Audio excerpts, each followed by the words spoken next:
श्रीव्यासकृतं पितृस्तोत्रम् जाबालिरुवाच गुरुन्वद महाभाग वेदव्यास जगद्गुरो गुरूणां तारतम्यञ्च कस्मात् किं फलमुच्यते।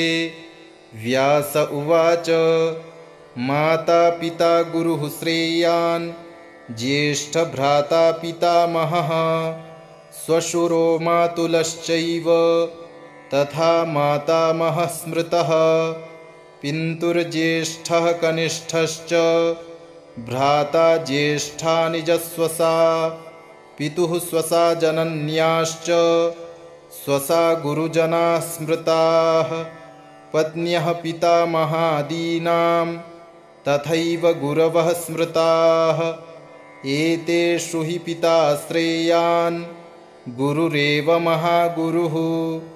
पिता धर्मः पिता स्वर्गः पिता हि परमं तपः पितरि प्रीतिमापन्ने प्रीयन्ते सर्वदेवताः पिता यस्य क्वचिद्दुष्टो न तस्य कस्यचिद् गतिः जपोदानं तपो होमः स्नानं तीर्थक्रियाविधिः वृथैव तस्य सर्वाणि कर्माण्यन्यानि कानिचित् करोति सर्वदेवेशं पितरं चानुतप्य यः अनुतापः पितुस्तीव्रं विषं दहति यं सुतं जपादिविफलं तत्र दग्धच्छित्युक्तबीजवत् पित्रर्थे पुण्यकर्माणि कुर्यात् सर्वाणि सत्सुतः तेनाननुमतोऽप्येवं कुर्वन्नेवावसीदति यत्नात्तु पितरं यस्तु कियत्पुण्यं च कारयेत् स तत्पुण्यफलं कोटिगुणमाप्नोत्यसंशयम्। शृणु वक्ष्ये पितुः स्तोत्रं विष्णवे ब्रह्मणोदितं नाभिपद्मोद्भवो येन तुष्टाव पितरं सतं। ब्रह्मोवाच ॐ नमः पित्रे जन्मदात्रे सर्वदेवमयाय च सुखदाय प्रसन्नाय सुप्रीताय महात्मने सर्वयज्ञस्वरूपाय स्वर्गाय परमेष्ठिने सर्वतीर्थावलोकाय करुणासागराय च नमः सदाशुतोषाय शिवरूपाय ते नमः सदापराधक्षमिणे सुखाय सुखदाय च दुर्लभं मानुषमिदं येन लब्धं मया वपुः संभावनीयं धर्मार्थे तस्मै पित्रे नमो नमः। तीर्थस्नानतपोहोम जपादि यस्य दर्शनं महागुरोश्च गुरवे तस्मै पित्रे नमो नमः। यस्य प्रणामस्तवनात् कोटिशः पितृतर्पणम् अश्वमेधशतैस्तुल्यं तस्मै पित्रे नमो नमः। इदं स्तोत्रं पितुः पुण्यं यः पठेत् प्रयतो नरः प्रत्यहं प्रातरुत्थाय पितृश्राद्धदिनेऽपि च स्वजन्मदिवसे साक्षात् पितुरग्रे स्थितोऽपि वा न तस्य दुर्लभं किञ्चित् सर्वज्ञतादिवाञ्छितं नानापकर्म कृत्वापि यः स्तौति पितरं सुतः स ध्रुवं प्रविधायैव प्रायश्चित्तं सुखी भवेत्। पितुः प्रीतिकरो नित्यं सर्वकर्माण्यथार्हति। जाबालिरुवाच गुरुन्वद महाभाग वेदव्यास जगद्गुरो गुरूणां तारतम्यञ्च कस्मात् किं फलमुच्यते। व्यास उवाच माता पिता गुरुः श्रेयान् ज्येष्ठभ्राता पितामहः श्वशुरो मातुलश्चैव तथा मातामहः स्मृतः पितुर्ज्येष्ठः कनिष्ठश्च भ्राता ज्येष्ठा निजस्वसा पितुः स्वसा जनन्याश्च स्वसा गुरुजनाः स्मृताः पत्न्यः पितामहादीनां तथैव गुरवः स्मृताः एतेषु हि पिता श्रेयान् गुरुरेव महागुरुः पिता धर्मः पिता स्वर्गः पिता हि परमं तपः पितरि प्रीतिमापन्ने प्रीयन्ते सर्वदेवताः पिता यस्य क्वचिद्दुष्टो न तस्य कस्यचित् गतिः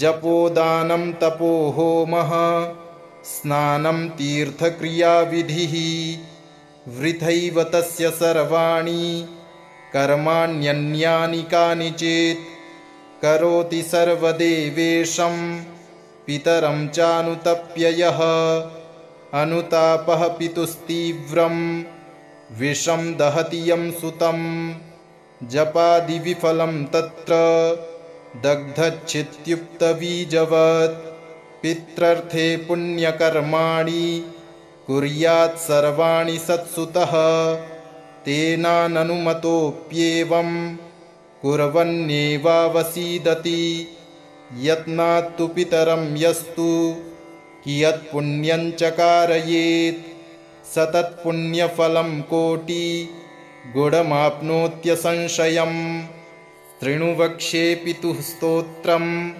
विष्टवे ब्रह्मणोदितं नाभिपद्मोद्भवो येन तुष्टाव पितरं सतं ब्रह्मोवाच ॐ नमः पित्रे जन्मदात्रे सर्वदेवमयाय च सुखदाय प्रसन्नाय सुप्रीताय महात्मने सर्वयज्ञस्वरूपाय स्वर्गाय परमेष्ठिने सर्वतीर्थावलोकाय करुणासागराय च नमः सदाशुतोषाय शिवरूपाय ते नमः सदापराधक्षमिणे सुखाय सुखदाय च दुर्लभं मानुषमिदं येन लब्धं मया वपुः संभावनीयं धर्मार्थे तस्मै पित्रे नमो नमः तीर्थस्नानतपोहोम जपादि यस्य दर्शनं महागुरोश्च गुरवे तस्मै पित्रे नमो नमः यस्य प्रणामस्तवनात् कोटिशः पितृतर्पणम् अश्वमेधशतैस्तुल्यं तस्मै पित्रे नमो नमः इदं स्तोत्रं पितुः पुण्यं यः पठेत् प्रयतो नरः प्रत्यहं प्रातरुत्थाय पितृश्राद्धदिनेऽपि च स्वजन्मदिवसे साक्षात् पितुरग्रे स्थितोऽपि वा न तस्य दुर्लभं किञ्चित् सर्वज्ञतादिवाञ्छितं नानापकर्म कृत्वापि यः स्तौति पितरं सुतः स ध्रुवं प्रविधायैव प्रायश्चित्तं सुखी भवेत्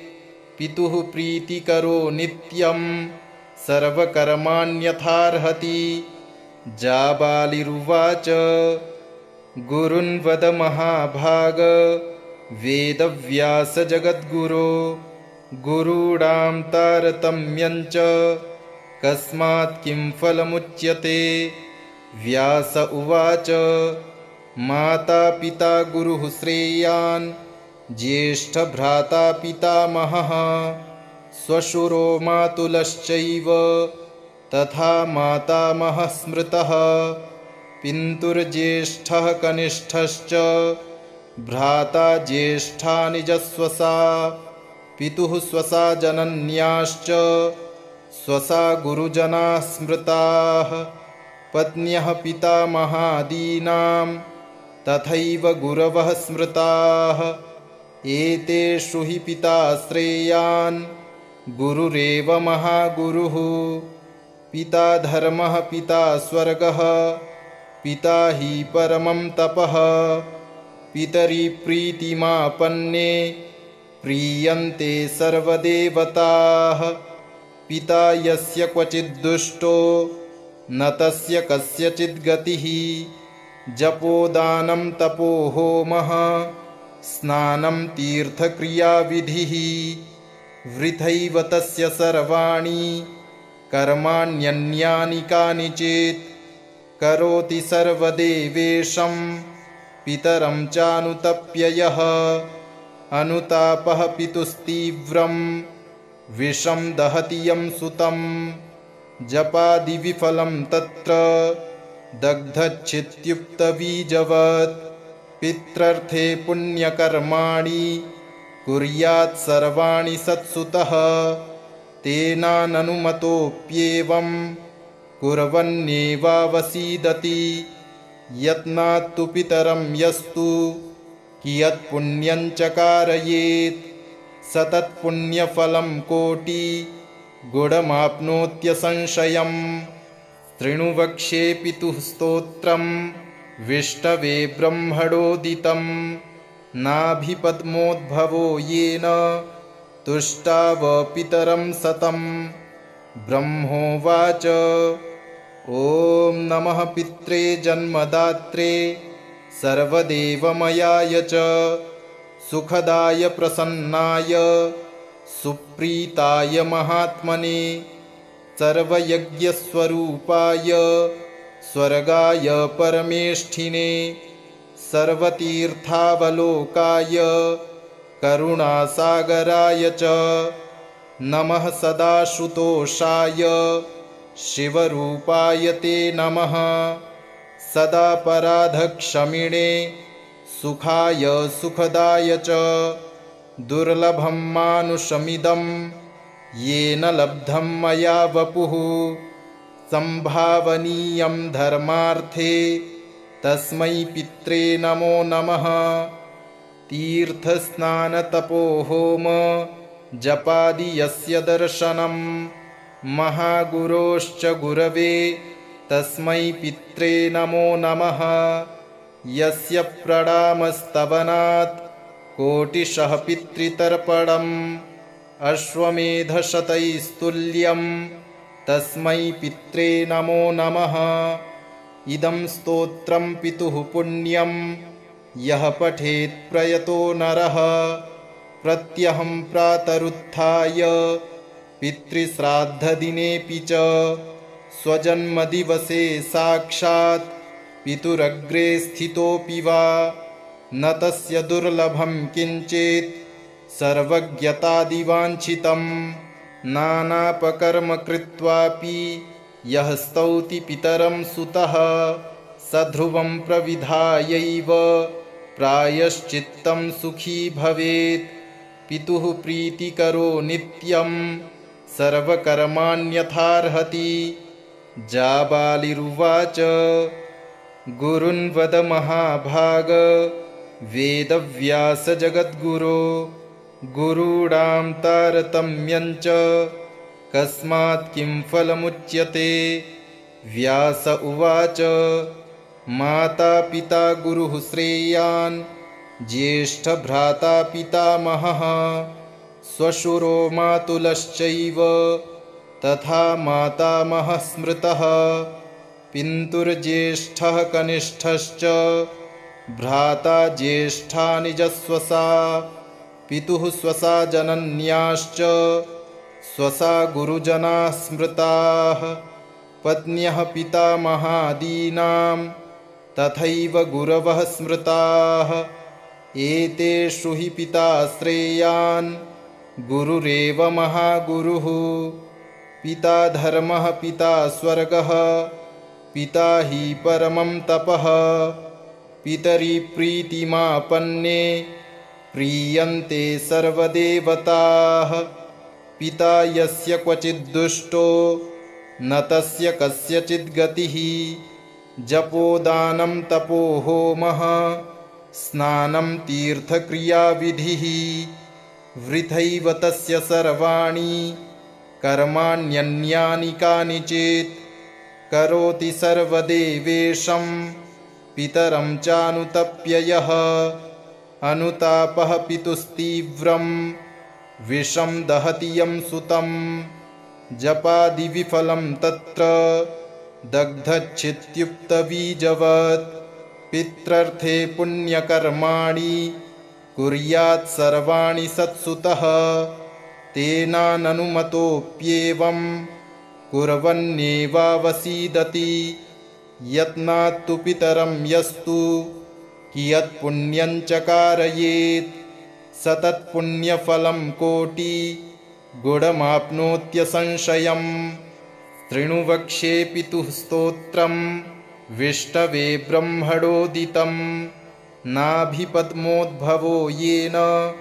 तुष्टाव पितरं सतं ब्रह्मोवाच ॐ नमः पित्रे जन्मदात्रे सर्वदेवमयाय च सुखदाय प्रसन्नाय सुप्रीताय महात्मने सर्वयज्ञस्वरूपाय स्वर्गाय परमेष्ठिने सर्वतीर्थावलोकाय करुणासागराय च नमः सदाशुतोषाय शिवरूपाय ते नमः सदापराधक्षमिणे सुखाय सुखदाय च दुर्लभं मानुषमिदं येन लब्धं मया वपुः संभावनीयं धर्मार्थे तस्मै पित्रे नमो नमः तीर्थस्नानतपोहोम जपादि यस्य दर्शनं महागुरोश्च गुरवे तस्मै पित्रे नमो नमः यस्य प्रणामस्तवनात् कोटिशः पितृतर्पणम् अश्वमेधशतैस्तुल्यं तस्मै पित्रे नमो नमः इदं स्तोत्रं पितुः पुण्यं यः पठेत् प्रयतो नरः प्रत्यहं प्रातरुत्थाय पितृश्राद्धदिनेऽपि च स्वजन्मदिवसे साक्षात् पितुरग्रे स्थितोऽपि वा न तस्य दुर्लभं किञ्चित् सर्वज्ञतादिवाञ्छितं नानापकर्म कृत्वापि यः स्तौति पितरं सुतः स ध्रुवं प्रविधायैव प्रायश्चित्तं सुखी भवेत्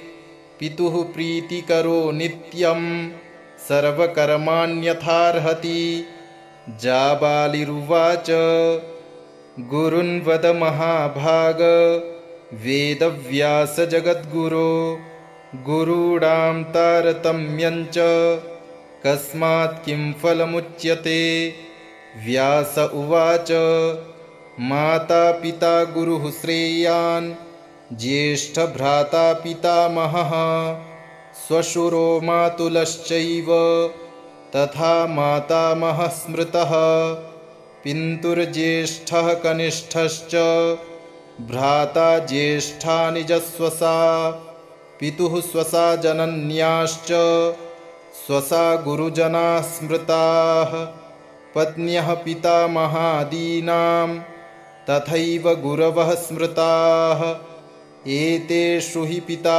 श्रेयान् गुरुरेव महागुरुः पिता धर्मः पिता स्वर्गः पिता हि परमं तपः पितरि प्रीतिमापन्ने प्रीयन्ते सर्वदेवताः पिता यस्य क्वचिद्दुष्टो न तस्य कस्यचित् गतिः जपोदानं तपो होमः स्नानं तीर्थक्रियाविधिः वृथैव तस्य सर्वाणि कर्माण्यन्यानि कानिचित् करोति सर्वदेवेशं पितरं चानुतप्य यः अनुतापः पितुस्तीव्रं विषं दहति यं सुतं जपादिविफलं तत्र दग्धच्छित्युक्तबीजवत् पित्रर्थे पुण्यकर्माणि कुर्यात् सर्वाणि सत्सुतः तेनाननुमतोऽप्येवं कुर्वन्नेवावसीदति। यत्नात्तु पितरं यस्तु कियत्पुण्यं च कारयेत् स तत्पुण्यफलं कोटिगुणमाप्नोत्यसंशयम्। शृणु वक्ष्ये पितुः स्तोत्रम् विष्णवे ब्रह्मणोदितं। नाभिपद्मोद्भवो येन तुष्टाव पितरं सतम्। ब्रह्मोवाच ॐ नमः पित्रे जन्मदात्रे सर्वदेवमयाय च सुखदाय प्रसन्नाय सुप्रीताय महात्मने सर्वयज्ञस्वरूपाय स्वर्गाय परमेष्ठिने सर्वतीर्थावलोकाय करुणासागराय च नमः सदाशुतोषाय शिवरूपाय ते नमः सदापराधक्षमिणे सुखाय सुखदाय च दुर्लभं मानुषमिदं येन लब्धं मया वपुः संभावनीयं धर्मार्थे तस्मै पित्रे नमो नमः। तीर्थस्नानतपोहोम जपादि यस्य दर्शनं महागुरोश्च गुरवे तस्मै पित्रे नमो नमः। यस्य प्रणामस्तवनात् कोटिशः पितृतर्पणम् अश्वमेधशतैस्तुल्यं तस्मै पित्रे नमो नमः। इदं स्तोत्रं पितुः पुण्यं यः पठेत् प्रयतो नरः प्रत्यहं प्रातरुत्थाय पितृश्राद्धदिनेऽपि च स्वजन्मदिवसे साक्षात् पितुरग्रे स्थितोऽपि वा न तस्य दुर्लभं किञ्चित् सर्वज्ञतादिवाञ्छितं। नानापकर्म कृत्वापि यः स्तौति पितरं सुतः स ध्रुवं प्रविधायैव प्रायश्चित्तं सुखी भवेत्। पितुः प्रीतिकरो नित्यं सर्वकर्माण्यथार्हति। जाबालिरुवाच गुरुन् वद महाभाग वेदव्यास जगद्गुरो गुरूणां तारतम्यं च कस्मात् किं फलमुच्यते। व्यास उवाच माता पिता गुरुः श्रेयान् ज्येष्ठभ्राता पितामहः श्वशुरो मातुलश्चैव तथा मातामहः स्मृतः। पितुर्ज्येष्ठः कनिष्ठश्च भ्राता ज्येष्ठा निजस्वसा पितुः स्वसा जनन्याश्च स्वसा गुरुजनाः स्मृताः। पत्न्यः पितामहादीनां तथैव गुरवः स्मृताः। एतेषु हि पिता श्रेयान् गुरुरेव महागुरुः। पिता धर्मः पिता स्वर्गः पिता हि परमं तपः। पितरि प्रीतिमापन्ने प्रीयन्ते सर्वदेवताः।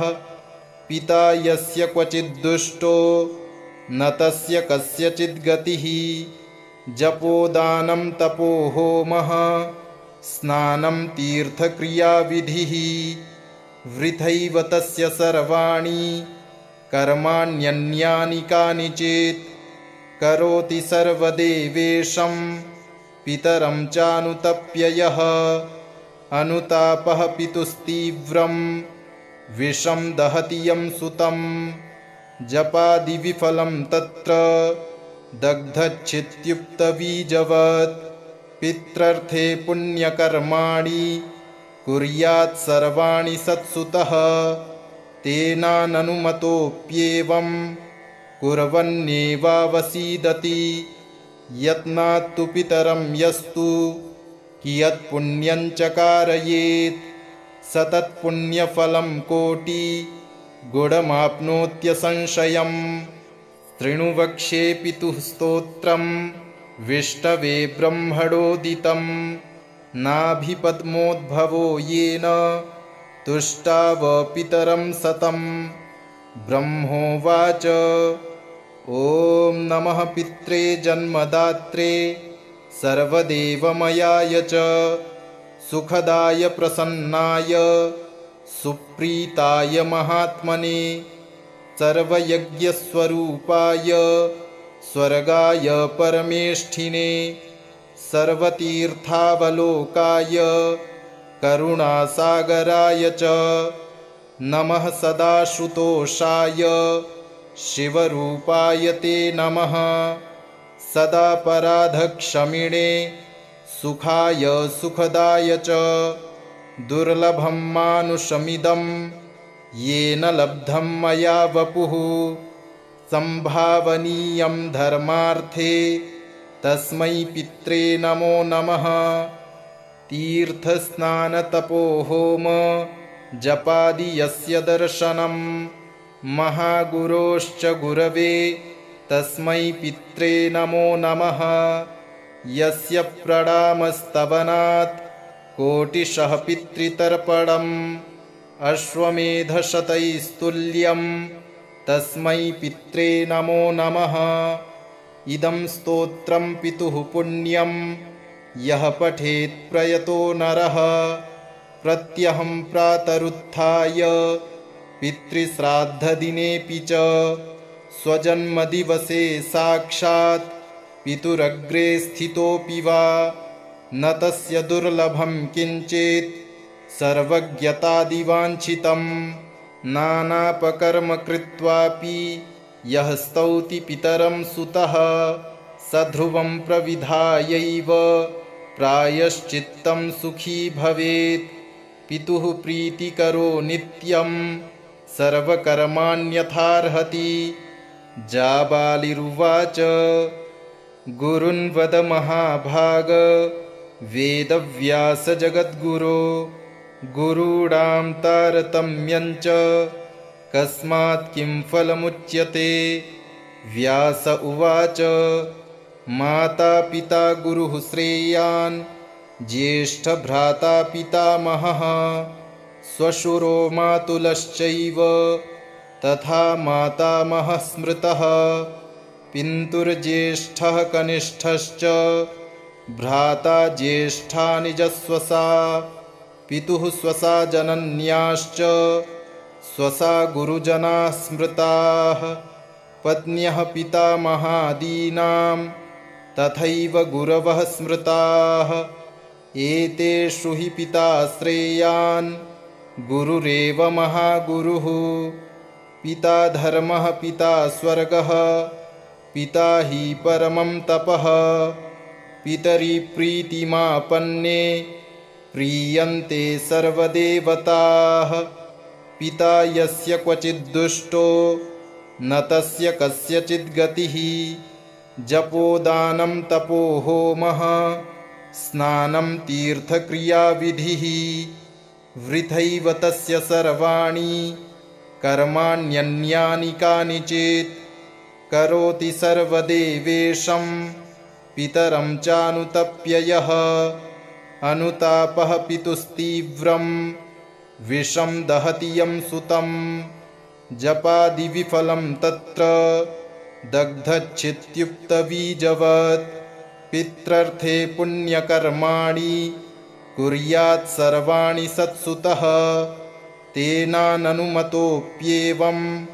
कुर्वन्नेवावसीदति यत्नात्तु पितरं यस्तु कियत्पुण्यं च कारयेत् स तत्पुण्यफलं कोटिगुणमाप्नोत्यसंशयम् शृणु वक्ष्ये पितुः स्तोत्रं विष्टवे ब्रह्मणोदितं नाभिपद्मोद्भवो येन तुष्टाव पितरं सतं ब्रह्मोवाच ॐ नमः पित्रे जन्मदात्रे सर्वदेवमयाय च सुखदाय प्रसन्नाय सुप्रीताय महात्मने सर्वयज्ञस्वरूपाय स्वर्गाय परमेष्ठिने सर्वतीर्थावलोकाय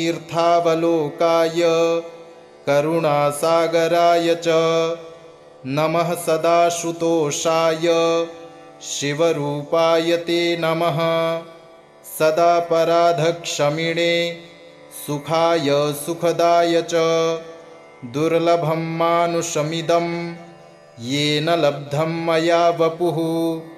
संभावनीयं धर्मार्थे तस्मै पित्रे नमो नमः। तीर्थस्नानतपोहोम जपादि यस्य दर्शनं महागुरोश्च गुरवे तस्मै पित्रे नमो नमः। यस्य प्रणामस्तवनात् कोटिशः पितृतर्पणम् अश्वमेधशतैस्तुल्यं तस्मै पित्रे नमो नमः। इदं स्तोत्रं पितुः पुण्यं यः पठेत् प्रयतो नरः प्रत्यहं प्रातरुत्थाय पितृश्राद्धदिनेऽपि च स्वजन्मदिवसे साक्षात् पितुरग्रे स्थितोऽपि वा न तस्य दुर्लभं किञ्चित् सर्वज्ञतादिवाञ्छितं नानापकर्म कृत्वापि यः स्तौति पितरं सुतः स ध्रुवं प्रविधायैव प्रायश्चित्तं सुखी भवेत्। पितुः प्रीतिकरो नित्यं सर्वकर्माण्यथार्हति। जाबालिरुवाच गुरुन् वद महाभाग वेदव्यास जगद्गुरो गुरूणां तारतम्यं च कस्मात् किं फलमुच्यते। व्यास उवाच माता पिता गुरुः श्रेयान् ज्येष्ठभ्राता पितामहः श्वशुरो मातुलश्चैव तथा मातामहः स्मृतः। पितुर्ज्येष्ठः कनिष्ठश्च भ्राता ज्येष्ठा निजस्वसा पितुः स्वसा जनन्याश्च स्वसा गुरुजनाः स्मृताः। पत्न्यः पितामहादीनां तथैव गुरवः स्मृताः। एतेषु हि पिता श्रेयान् गुरुरेव महागुरुः। पिता धर्मः पिता स्वर्गः पिता हि परमं तपः। पितरि प्रीतिमापन्ने प्रीयन्ते सर्वदेवताः। पिता यस्य क्वचिद्दुष्टो न तस्य कस्यचित् गतिः। जपोदानं तपो होमः स्नानं तीर्थक्रियाविधिः वृथैव तस्य सर्वाणि कर्माण्यन्यानि कानिचित्। करोति सर्वदेवेशं पितरं चानुतप्य यः अनुतापः पितुस्तीव्रं विषं दहति यं सुतं। जपादिविफलं तत्र दग्धच्छित्युक्तबीजवत् पित्रर्थे पुण्यकर्माणि कुर्यात् सर्वाणि सत्सुतः। तेनाननुमतोऽप्येवं कुर्वन्नेवावसीदति। यत्नात्तु पितरं यस्तु कियत्पुण्यं च कारयेत् स तत्पुण्यफलं कोटि गुणमाप्नोत्यसंशयम्। शृणु वक्ष्ये पितुः स्तोत्रं विष्णवे ब्रह्मणोदितं नाभिपद्मोद्भवो येन तुष्टाव पितरं सतं। ब्रह्मोवाच ॐ नमः पित्रे जन्मदात्रे सर्वदेवमयाय च सुखदाय प्रसन्नाय सुप्रीताय महात्मने सर्वयज्ञस्वरूपाय स्वर्गाय परमेष्ठिने सर्वतीर्थावलोकाय करुणासागराय च नमः सदाशुतोषाय शिवरूपाय ते नमः। सदापराधक्षमिणे सुखाय सुखदाय च दुर्लभं मानुषमिदं येन लब्धं मया वपुः। संभावनीयं धर्मार्थे तस्मै पित्रे नमो नमः। तीर्थस्नानतपोहोम जपादि यस्य दर्शनं महागुरोश्च गुरवे तस्मै पित्रे नमो नमः।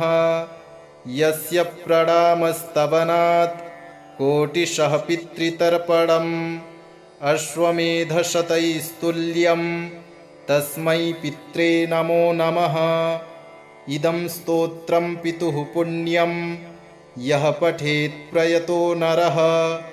प्रत्यहं प्रातरुत्थाय पितृश्राद्धदिनेऽपि च स्वजन्मदिवसे साक्षात् पितुरग्रे स्थितोऽपि वा न तस्य दुर्लभं किञ्चित् सर्वज्ञतादिवाञ्छितं।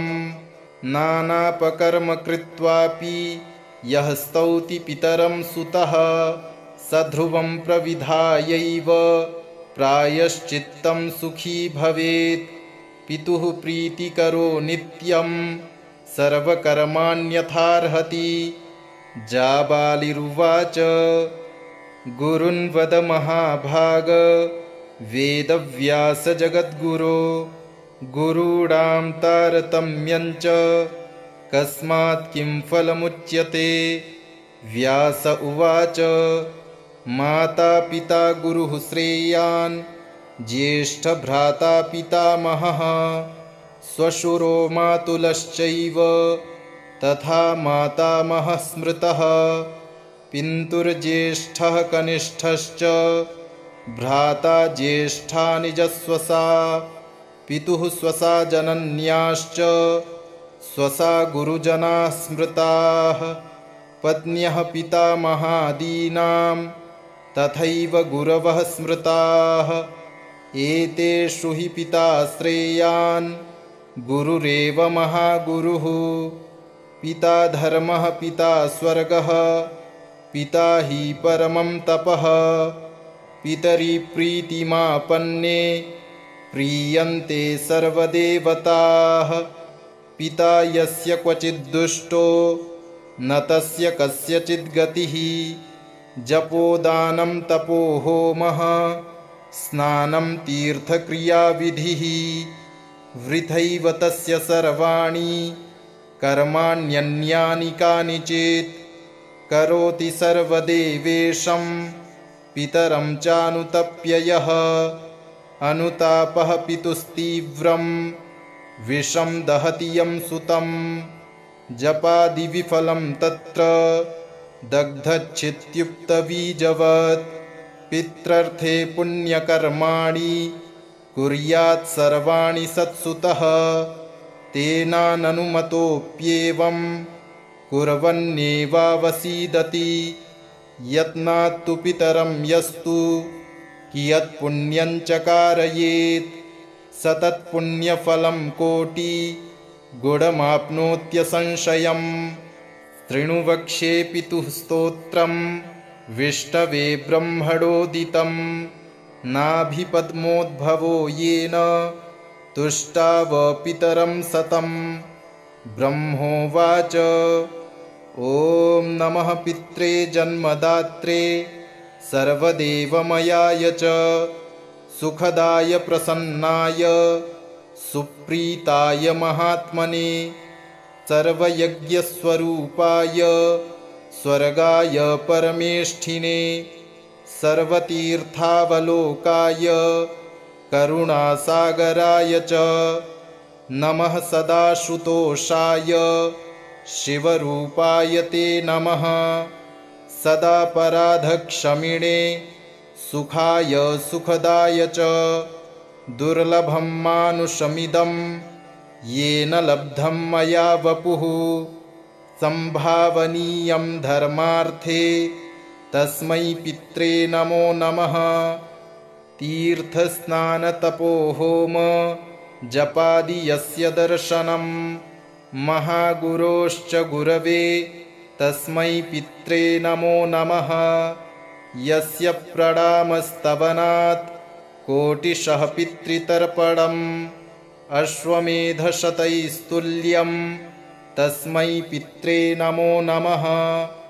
इदं स्तोत्रं पितुः पुण्यं यः पठेत् प्रयतो नरः।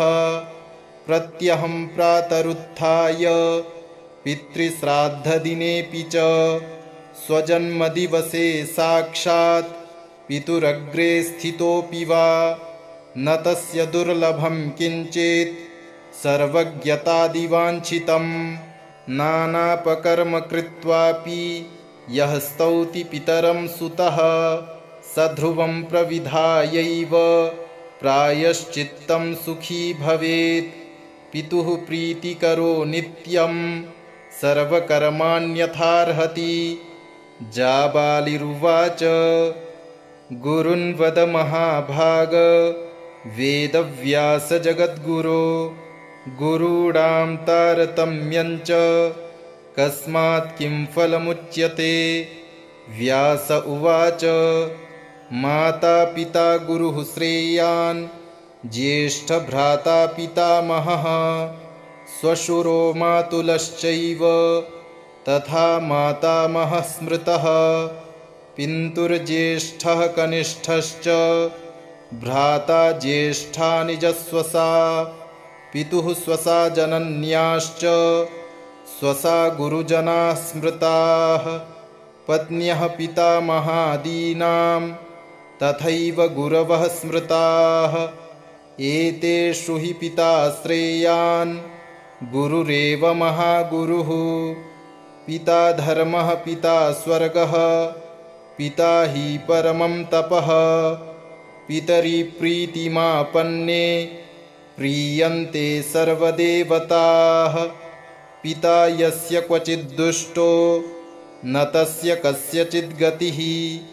जपोदानं तपो होमः स्नानं तीर्थक्रियाविधिः वृथैव तस्य सर्वाणि कर्माण्यन्यानि कानिचित्। करोति सर्वदेवेशं पितरं चानुतप्य यः अनुतापः पितुस्तीव्रं विषं दहति यं सुतं। जपादिविफलं तत्र दग्धच्छित्युक्तबीजवत्। पित्रर्थे पुण्यकर्माणि कुर्यात् सर्वाणि सत्सुतः। तेनाननुमतोऽप्येवं कुर्वन्नेवावसीदति। यत्नात्तु पितरं यस्तु कियत्पुण्यं चकारयेत् स तत्पुण्यफलं कोटिगुणमाप्नोत्यसंशयम्। शृणु वक्ष्ये पितुः स्तोत्रं विष्णवे ब्रह्मणोदितं। नाभिपद्मोद्भवो येन तुष्टाव पितरं सतं। ब्रह्मोवाच ॐ नमः पित्रे जन्मदात्रे सर्वदेवमयाय च सुखदाय प्रसन्नाय सुप्रीताय महात्मने सर्वयज्ञस्वरूपाय स्वर्गाय परमेष्ठिने सर्वतीर्थावलोकाय करुणासागराय च नमः सदाशुतोषाय शिवरूपाय ते नमः। सदापराधक्षमिणे सुखाय सुखदाय च दुर्लभं मानुषमिदं येन लब्धं मया वपुः। संभावनीयं धर्मार्थे तस्मै पित्रे नमो नमः। तीर्थस्नानतपोहोम जपादि यस्य दर्शनं महागुरोश्च गुरवे तस्मै पित्रे नमो नमः। यस्य प्रणामस्तवनात् कोटिशः पितृतर्पणम् अश्वमेधशतैस्तुल्यं तस्मै पित्रे नमो नमः। इदं स्तोत्रं पितुः पुण्यं यः पठेत् प्रयतो नरः। प्रत्यहं प्रातरुत्थाय पितृश्राद्धदिनेऽपि च स्वजन्मदिवसे साक्षात् पितुरग्रे स्थितोऽपि वा न तस्य दुर्लभं किञ्चित् सर्वज्ञतादिवाञ्छितं। नानापकर्म कृत्वापि यः स्तौति पितरं सुतः स ध्रुवं प्रविधायैव प्रायश्चित्तं सुखी भवेत्। पितुः प्रीतिकरो नित्यं सर्वकर्माण्यथार्हति। जाबालिरुवाच गुरुन् वद महाभाग वेदव्यास जगद्गुरो गुरूणां तारतम्यञ्च कस्मात् किं फलमुच्यते। व्यास उवाच माता पिता गुरुः श्रेयान् ज्येष्ठभ्राता पितामहः श्वशुरो मातुलश्चैव तथा मातामहः स्मृतः। पितुर्ज्येष्ठः कनिष्ठश्च भ्राता ज्येष्ठा निजस्वसा पितुः स्वसा जनन्याश्च स्वसा गुरुजनाः स्मृताः। पत्न्यः पितामहादीनां तथैव गुरवः स्मृताः। एतेषु हि पिता श्रेयान् गुरुरेव महागुरुः। पिता धर्मः पिता स्वर्गः पिता हि परमं तपः। पितरि प्रीतिमापन्ने प्रीयन्ते सर्वदेवताः। पिता यस्य क्वचिद्दुष्टो न तस्य कस्यचिद् गतिः। जपोदानं तपो होमः स्नानं तीर्थक्रियाविधिः। वृथैव तस्य सर्वाणि कर्माण्यन्यानि कानिचित्। करोति सर्वदेवेशं पितरं चानुतप्य यः। अनुतापः पितुस्तीव्रं विषं दहति यं सुतं। जपादिविफलं तत्र दग्धच्छित्युक्तबीजवत्। पित्रर्थे पुण्यकर्माणि कुर्यात् सर्वाणि सत्सुतः। तेनाननुमतोऽप्येवं कुर्वन्नेवावसीदति। यत्नात्तु पितरं यस्तु कियत्पुण्यं च कारयेत्। स तत्पुण्यफलं कोटिगुणमाप्नोत्यसंशयम्। शृणु वक्ष्ये पितुः स्तोत्रं विष्णवे ब्रह्मणोदितं। नाभिपद्मोद्भवो येन तुष्टाव पितरं सतं। ब्रह्मोवाच ॐ नमः पित्रे जन्मदात्रे सर्वदेवमयाय च सुखदाय प्रसन्नाय सुप्रीताय महात्मने सर्वयज्ञस्वरूपाय स्वर्गाय परमेष्ठिने सर्वतीर्थावलोकाय करुणासागराय च नमः सदाशुतोषाय शिवरूपाय ते नमः। सदापराधक्षमिणे सुखाय सुखदाय च दुर्लभं मानुषमिदं येन लब्धं मया वपुः। संभावनीयं धर्मार्थे तस्मै पित्रे नमो नमः। तीर्थस्नानतपोहोम जपादि यस्य दर्शनं महागुरोश्च गुरवे तस्मै पित्रे नमो नमः। यस्य प्रणामस्तवनात् कोटिशः पितृतर्पणम् अश्वमेधशतैस्तुल्यं तस्मै पित्रे नमो नमः। इदं स्तोत्रं पितुः पुण्यं यः पठेत् प्रयतो नरः। प्रत्यहं प्रातरुत्थाय पितृश्राद्धदिनेऽपि च स्वजन्मदिवसे साक्षात् पितुरग्रे स्थितोऽपि वा न तस्य दुर्लभं किञ्चित् सर्वज्ञतादिवाञ्छितं। नानापकर्म कृत्वापि यः स्तौति पितरं सुतः स ध्रुवं प्रविधायैव प्रायश्चित्तं सुखी भवेत्। पितुः प्रीतिकरो नित्यं सर्वकर्माण्यथार्हति। इति श्रीव्यासकृतं पितृस्तोत्रं सम्पूर्णम्।